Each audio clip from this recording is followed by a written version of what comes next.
Kalau kita senantiasa berprasangka baik kepada Allah, insya Allah Allah pun akan mengabulkan, termasuk dream-dream kita. Kalau ada sedikit pun keraguan, maka itu akan menghambat ikhtiar kita.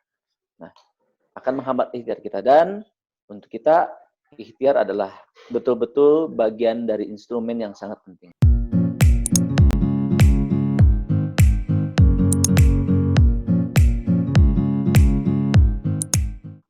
Assalamualaikum warahmatullahi wabarakatuh. Waalaikumsalam warahmatullahi wabarakatuh. Baik teman-teman sekalian, kita buka acaranya dengan bacaan basmalah. Bismillahirrahmanirrahim. Bismillahirrahmanirrahim. Di hari pertama ini teman-teman sekalian, kita akan coba sharing dengan Kang Hasan. Seperti yang sudah saya share, Kang Hasan ini seorang motivator, trainer bukan hanya di Indonesia, tapi pernah juga mengisi kelas-kelas di negeri jiran, negeri tetangga di Malaysia. Mangga untuk selanjutnya saya serahkan sepertinya kepada Kang Hasan Abu Faris. Baik, bismillahirrahmanirrahim. Assalamualaikum warahmatullahi wabarakatuh. Sahabat dimanapun berada, saya lebih lanjut izinkan memperkenalkan terlebih dahulu. Nama saya di paspor saya itu namanya Hasan Basri Badruddin. Namun kalau di radio, karena ada nama penyiar namanya sahabat Hasan Albana, jadi di radio saya dipanggilnya Abu Faris saja. Sahabat boleh menyapa saya apapun itu. Usia saya 39 tahun, sahabat. Nampak tua ya dibanding sahabat di sana ya. Baik sahabatku, materi kita adalah materi strategi mewujudkan mimpi ya. Kita memerlukan fondasi yang sangat kokoh. Apa fondasi itu? Fondasi itu adalah niat. Yang harus kita tanyakan 3 hal sahabat. Kang Atar, kalau 1 tambah 1 berapa? Nah, Kang Atar menjawab 2. Sepersekian detiknya gitu ya. Sepersekian detiknya sebelum Kang Atar menjawab, saya bilang, nggak mungkin deh Kang Atar bisa jawab. Kan cetek banget buat Kang Atar. Pendidikan tinggi, kan cetek banget pertanyaan seperti itu. Dan mudah banget dijawabnya. Tapi sebelum Kang Atar tadi masuk 2, saya berpikir, kayaknya nggak mungkin deh Kang Atar bisa jawab. Nah, itulah ibaratnya pikiran kita ketika kita berdoa kepada Allah. Ya Allah, ya Rahman, ya Rahim, saya pingin umroh ya Allah. Tapi di hatinya, dari mana saya bisa umroh? Lima zoni aku sesuai dengan prasangka. Kalau kita senantiasa berprasangka baik kepada Allah, insya Allah Allah pun akan mengabulkan. Termasuk dream-dream kita. Sahabat yang sedang menyelesaikan studi di Jepang, kalau ada sedikit pun keraguan, maka itu akan menghambat ikhtiar kita. Nah, akan menghambat ikhtiar kita. Dan untuk kita, ikhtiar adalah betul-betul bagian dari instrumen yang sangat penting.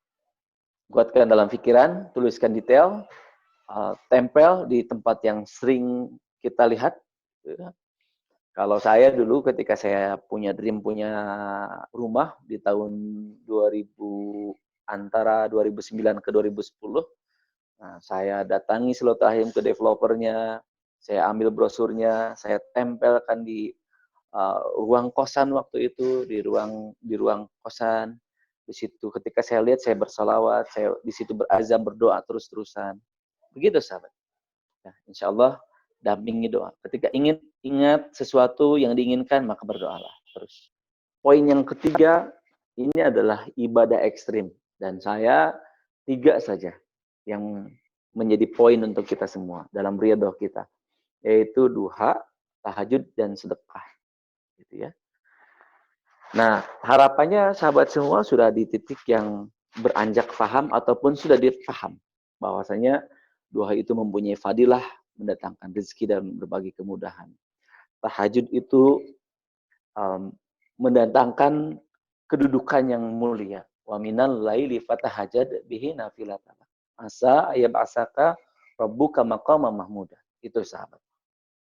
Bisa meninggikan derajat kita. Insya Allah. Nah, dan sedekah ini betul-betul seperti umpan. Kalau kita mancing, ibaratnya umpan. Saya mohon maaf mengibaratkan seperti itu. Ketika kita lempar umpan, itu adalah sedekah kita. Dan Rasulullah di bulan Ramadan itu bagaikan angin. Ya. Lalu bagaimana dengan kita nih sedang kekurangan? Nah, dalam ayat Al-Qur'annya sedekah itu tidak hanya dalam keadaan lapang, tapi dalam keadaan sempit pun silakan bersedekah. Malah beberapa rekan yang di dunia bisnis sampai sebelum kegiatan, sebelum event ataupun sebelum memulai bisnisnya 10% dulu mengeluarkan sedekahnya. Wallahu a'lam bishawab. Yang keempat ini apa sahabat? Saya ada 3 poin lagi sebelum kita sharing ya. Taubat maksimal. Lah, saya kan masih muda, usia saya rentan 17 ke 23 seperti di informasi ini. Nah, tidak memudahkan itu sahabat. Kalau kita bercandanya tidak semudah itu Ferguson gitu ya. Nah, ini sahabat, taubat maksimal penting. Yang pertama, fondasi untuk kita semua adalah tentang dosa syirik, gitu ya. Dosa syirik ini harus berhati-hati sekali, sahabat. Menyekutukan Allah. Kalau sahabat pernah mengenal cincin, cincin ini bisa mendatangkan rezeki, contohnya. Ajimat-ajimatnya. Ataupun hatta zikir-zikir sekalipun. Oh, kalau zikir saya ini bisa mendatangkan rezeki. Zikir dikhususkan yang apa namanya itu si sunahnya riwayatnya kurang begitu jelas, maka hati-hati. Termasuk ketika sahabat ini yang masih muda-muda, ketika kita menggantungkan segala sesuatunya ke orang tua kita, hati-hati kita sudah tergolong syirik juga. Sahabat. Pokoknya tenang saja deh, tidak ada ayah sama bunda. Tenang aja deh, harta ayah dan bunda banyak, abi dan umi banyak. Hati-hati, kita sudah menyekutukan Allah. Kita sudah tergolong syirik di situ. Wallahu a'lam bishawab.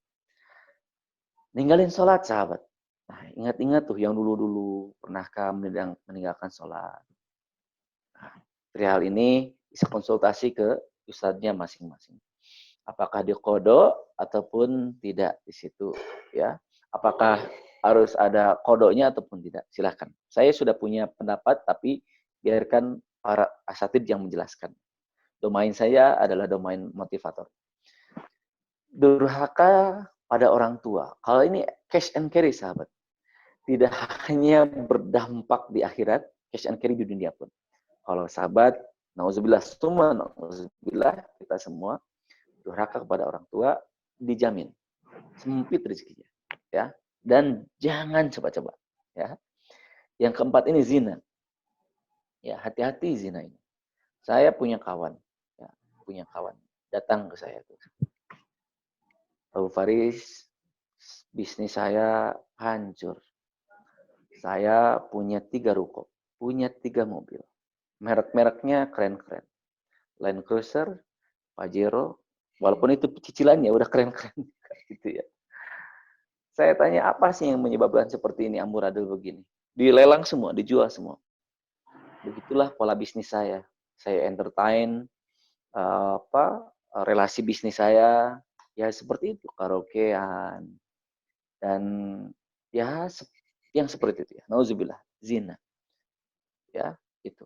Dan yang kelima ini adalah narkoba yang di dalamnya ada khamr dan obat-obatan terlarang lainnya yang bisa menghilangkan logika kita, yang menghilangkan kebaikan kita ya. Hati-hati.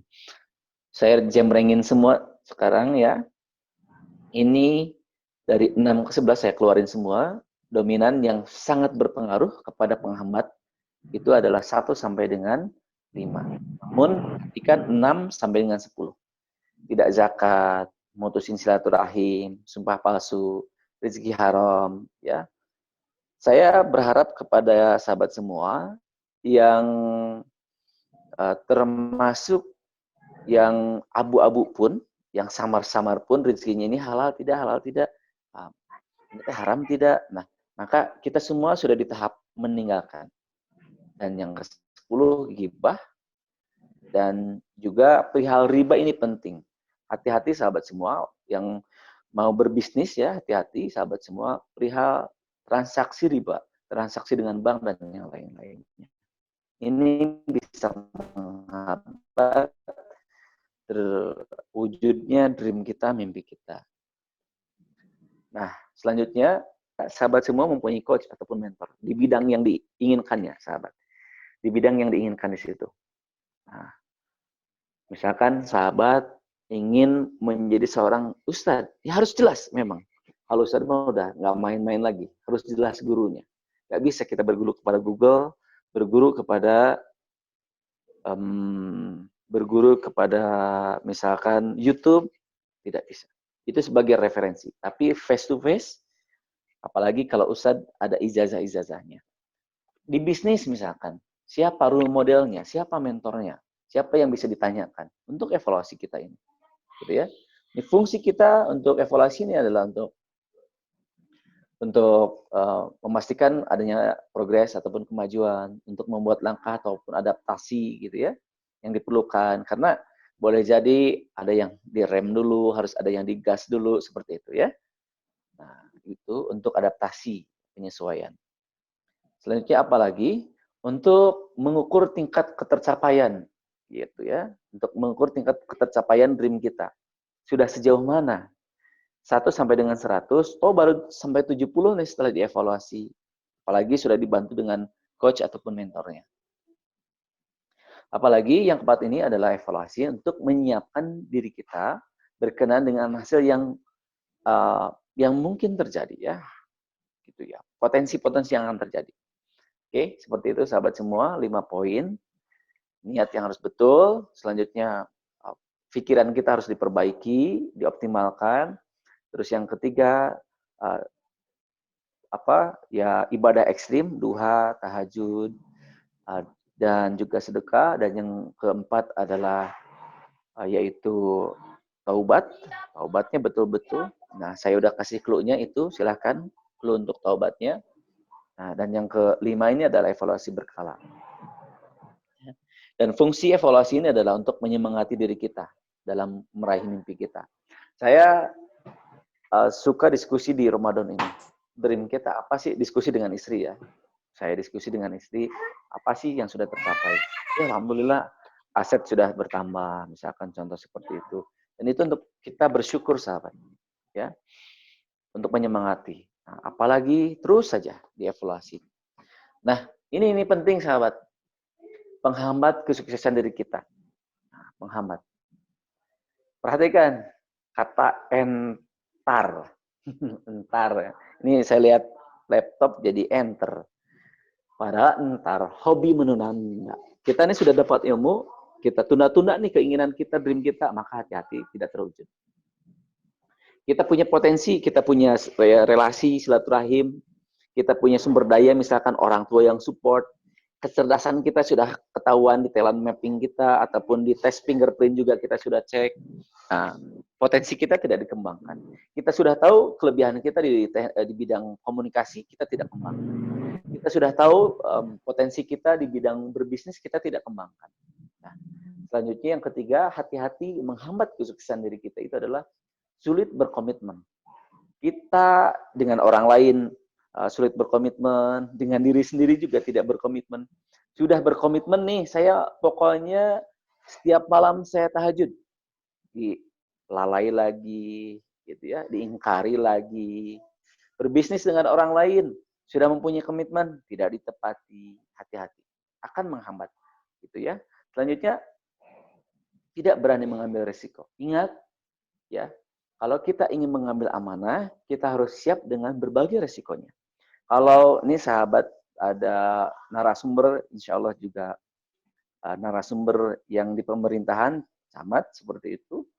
Nah, kalau tidak berani mengambil risiko menjadi camat yang diprotes, harus mengurus orang satu kecamatan, harus mengurus dan berbagai risikonya, tidak disebut menjadi orang yang sukses. Ya, seperti itu. Harus berani mengambil risiko. Nah, sengaja poin nomor 5 ini saya angkat, boleh jadi di antara usia 17 sampai dengan usia 23 ini adalah jatuh cinta sebelum saatnya. Jatuh cinta belum saatnya. Apa jatuh cinta belum saatnya itu? Kita sudah tergila-gila memimpikannya, ingin memilikinya. Tidak melalui prosedur yang baik, tidak ada ta'aruf, terus memimpikannya, terganggu diri kita. Padahal kalau kita betul, kalau jodoh tidak akan kemana. Maka tempuh dulu karir. Kalau misalkan saya target menikah seperti Rasulullah usia 25 tahun, maka usia kita saat ini, usia sahabat ya, saya udah 39, tidak bisa disebut kita nih. Jadi usia sahabat di usia 20 tahun misalkan, nah ketika jatuh cinta sudah titipkan kepada Allah. Ya Rob, kalau bukan jodoh saya, maka mudahkan, ikhlaskan hati ini. Kalau dia jodoh saya, izinkan saya mencintainya setelah halal. Gitu. Wallahu a'lam bishawab. Masya Allah. Menarik perihal ini, panjang. Saya menulis di buku Jejak Ta'aruf. Selanjutnya, yang keenam ini adalah lambat ataupun sulit untuk move on. Ya, untuk dari move on ini. Lambat move on ya. Bagi sahabat misalkan pernah punya urusan gitu ya, punya urusan apa di situ, pernah gagal di situ, maka sulit move on, maka tidak betul. Misalkan pernah gagal berbisnis, ya udahlah saya mau pernah gagal, nggak move on, nggak belajar lagi, nggak mau mengevaluasi, nggak ketemu orang yang pandai di bidangnya, nggak ketemu mentor. Dan yang poin terakhir adalah tidak diridhoi orang tua. Abu Faris, kan saya bertentangan nih dengan orang tua saya nih pemikirannya. Pahamkan, pinjam lisan. Saya mencontohkan guru kita, semoga Allah memuliakan Ustadz Abdul Somad UAS. UAS ketika mau ke Azhar, maknya itu almarhum ibunya itu, Allah yarham ibunya itu, semoga Allah memuliakan almarhum ibunya, menentangnya. Tapi Ustadz Abdul Somad meminta lisan pamannya. Ya, mumpung bisa berangkat ke sana, tidak semua orang yang bisa berangkat ke sana. Dan alhamdulillah nasihat guru kita, Ustadz Abdul Somad, bisa kita dengar karena memang diridhoi oleh orang tuanya ketika dulu berangkat menempuh pendidikan. Dan dipastikan guru-guru kita, seperti contoh misalkan saya beraktivitas di Darut Tauhid, guru kita Agim, disupport oleh orang tuanya, diridhoi oleh orang tuanya. Orang-orang besar pun. Saya belajar juga ke Pak Ari Ginanjar pun begitu. Sangat harmonis dengan orang tuanya. Contoh juga saya banyak mengambil hikmah dari Pak SBY, Presiden ke-6, begitu disupport oleh orang tuanya, begitu diridhoi orang tuanya. Wallahu a'lam bishawab. Itu sahabat semua, dan take action ya, insya Allah setelah ini harus berani gitu ya, berani melangkah, berani memulai, berani merencanakan. Nah, ini penting untuk kita semua. Insya Allah. Dan kita buka ke silaturahim saja sahabat.